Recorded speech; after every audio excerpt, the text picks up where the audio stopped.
আজকে বাড়িতে হচ্ছে 1 পট রাইস, কারণ আজকে বাড়িতে কেউ নেই। তো আমরা ঠিক করেছি সেরকম কেউ নেই, এর জন্য আমরা দুজন মিলে আজকে 1 পট রাইস খাবো। আর সবসময় তো রান্না টান্না করতে ততটা ভালো লাগে না। 1 পট রাইস, এই যে প্রেশার কুকারে হবে 1 পট রাইস। আর এটা হবে ডিম দিয়ে, চিকেন দিয়ে হবে না, আলু আর ডিম দিয়ে। আর এটা ভীষণ ভালো লাগে খেতে। যারা যারা এই রেসিপিটা জানো তারা অবশ্যই জানো কেমন ভালো লাগে খেতে। আর আমি শেষে তো দেখাবোই কেমন হয়েছে না হয়েছে। তো চলো শুরু করা যাক। এখানে আমি ডিমটা সেদ্ধ করে নিয়েছি, যেরকম বিরিয়ানির আলু হয় এরকম ভাবেই কেটেছি। আর এই আলুটাকে, সব থেকে বড় ব্যাপার যেটা, বিরিয়ানিতে আলু আমাদের সব থেকে বেশি ভালো লাগে, তাই আলুটা আমি ফোক দিয়ে না এরকম ফুটো করে নিয়েছি যাতে মশলাগুলো এর মধ্যে ঢোকে আর অসাধারণ খেতে লাগে। প্রেসার কুকারটা গরম হয়ে গেছে, আমি সাদা তেল দিয়েই করছি আজকে রান্নাটা। সেরকম কিছুই না, বিরিয়ানি যেরকম হয়, বিরিয়ানি অনেকেই জানো করতে, বিরিয়ানি যেরকম হয় ওরকমই। কিন্তু এটার না কি হয়, প্রেসার কুকারে হচ্ছে জল দেওয়ার মাপটা একটু ঠিক রাখতে হয়, না হলে পুরো মানে ঝোল ঝোল কাদা কাদা হয়ে যায়। ওটা ঠিক রাখলেই মানে 1 পট রাইস একদম ঠিকঠাক হবে। তেলটা গরম হয়ে গেছে, এবার আমি দেবো 1 চামচ ঘি, যেটা ছাড়া এরপরে আমি আরেকটু দেবো, যেটা ছাড়া বিরিয়ানি অসম্পূর্ণ, কারণ বিরিয়ানিতে ঘিয়ের গন্ধ না হলে একদম সেটা ভালো লাগে না। এই 1 চামচ দিলাম আমি ঘি। বিরিয়ানিতে তো গরম মশলা মানে বিরিয়ানির যে মশলাটা ওটা যায়, কিন্তু তবু আমি দেবো, কেউ দেয় নাকি আমি জানি না। এই এক্সট্রা যে আমরা গরম মশলা, যে গোটা গরম মশলা রাখি, ওই গরম মশলাটা আমি দেবো, তাই না সেন্টটা আরো ভালো আসে।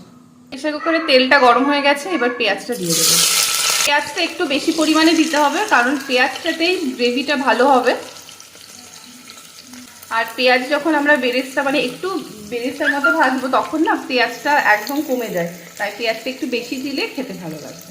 এই 1 পট রাইসটা না মানে আমি যদি মনে করি যে মানে খুব তাড়াতাড়ি কিছু একটা করতে হবে, এটা খুব একটা বেশি সময় লাগে না, 15 মিনিটের মধ্যে আমার মনে হয় 1 পট রাইসটা হয়ে যায়।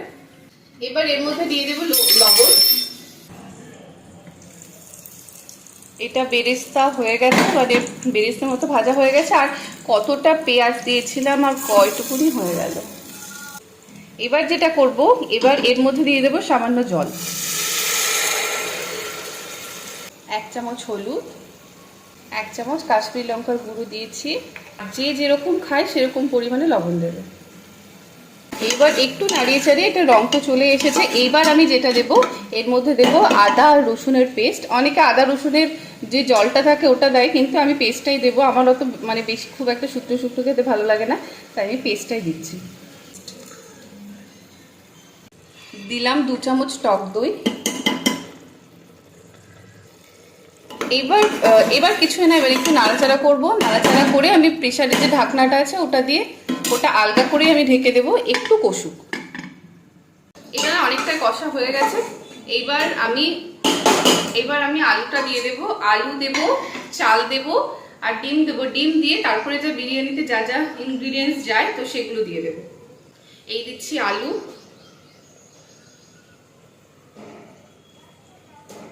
আমরা দুজন বলে 4টে আলু দিয়েছি। এই চালটা আমি অনেকক্ষণ আগে 1 ঘন্টা মতো হবে, 1 ঘন্টা মতো আমি ভিজিয়ে রেখেছি। এই দিয়ে দিলাম চাল। এবার যেটা মেন কাজ সেটা হলো জল দেওয়া, মানে জলের পরিমাপটা দেওয়া না খুব চাপের ব্যাপার। আমি জলের পরিমাপটা বলতে পারছি না, তোমরা প্লিজ একটু মানে পরিমাপটা বুঝে দিও। আমি আমার মতো করে দিচ্ছি, কারণ এটাই না সব থেকে মেন বিরিয়ানি, না হলে পুরো ফেনা ভাত হয়ে যাবে। আমি জানি না, আমি মানে যখনই আমি একবার মানে যখনই আমি করতে যাই না, তখনই মনে হয় যে জলটা ঠিক হবে না হবে, তাই আমি তোমাদের বলতে পারছি না যে আমি জলটা ঠিক দিলাম কি না। তো কেওড়া জল আমি দিচ্ছি 2 চামচ। কেওড়া জল দিলাম 2 চামচ। আর গোলাপ জলটা দেবো আমি 1 চামচ। এবার দেবো মিঠা আতর। মিঠা আতরের গন্ধটা না আমার খুব ভালো লাগে। ওই 4 ফোঁটা মতো মিঠা আতর দিয়েছি। তো এবার একটা কথা হলো, এর মধ্যে যেটুকুনি জল যাবে তার থেকে একটু কম দেবে, কারণ এর মধ্যে একটু দুধ দিতে হবে। এটাও কিন্তু অনেকটাই টেস্ট বাড়ায় বিরিয়ানি। তো আমি এর মধ্যে দুধটা দিয়ে দিচ্ছি। খুব বেশি দেবো না, আমি ওই 1/2 কাপ মতো দুধ দিয়েছি।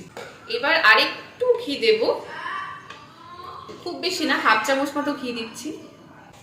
আমি যখন লবণ দিয়েছিলাম তখন না লবণটা একটু কম দিয়েছিলাম, তাই এখন একটু লবণ দিয়ে দিচ্ছি। এবার এবার এটা হচ্ছে খাবার রং, তো এটা সামান্য তো দিয়ে দিচ্ছি বিরিয়ানি মশলা।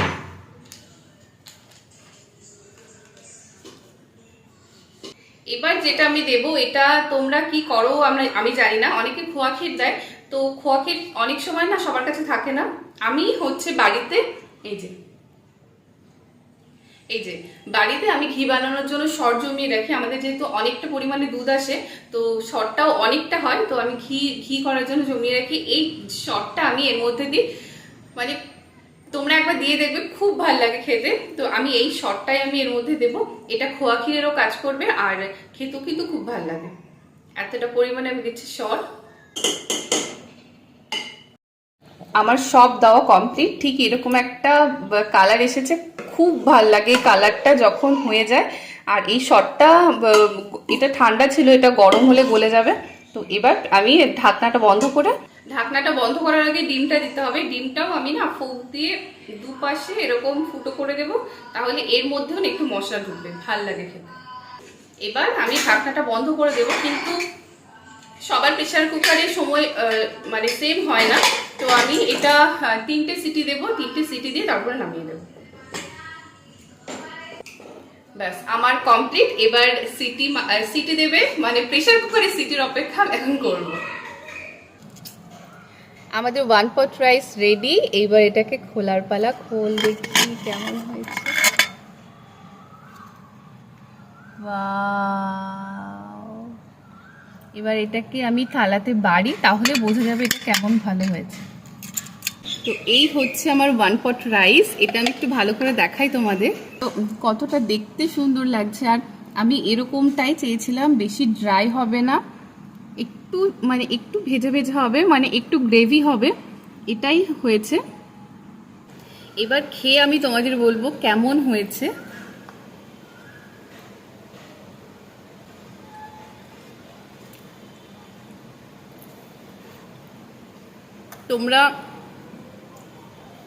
তোমরা দেখে হয়তো বলবে যে মানে খুব বাড়াবাড়ি কিছু বলছে। একদমই বাড়াবাড়ি না, মানে আমি খাচ্ছি, আমি বুঝতে পারছি আমার কেমন লাগছে, মানে অসাধারণ হয়েছে। আর আলুটা এত সুন্দর সেদ্ধ হয়েছে, মানে প্রেসার কুকারে তো আলু দিলে এমনি সেদ্ধ হয়ে যায়। আর আলুটা আমি খেয়ে বলছি,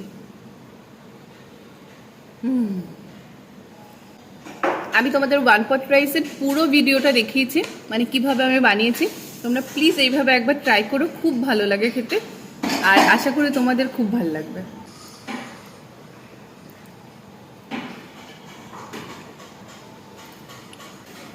তো এর পরের দিন তোমরা বাড়িতে কিন্তু একবার ট্রাই করে দেখো।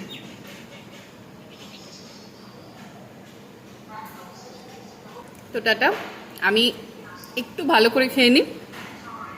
একটা ওয়েব সিরিজ বাকি আছে, ওয়েব সিরিজটা দেখতে দেখতে আমি বিরিয়ানিটা এনজয় করতে চাই। আর হ্যাঁ, আরেকটা জিনিস, আমি কালকে আইসক্রিম এনেছিলাম, আর এইসব খাওয়ার পর না খুব ঠান্ডা খেতে ভালো লাগে, আইসক্রিম খেতে বিশেষ করে, তো ওটাও খাবো, কিন্তু বিরিয়ানিটা আগে শেষ করি। টাটা।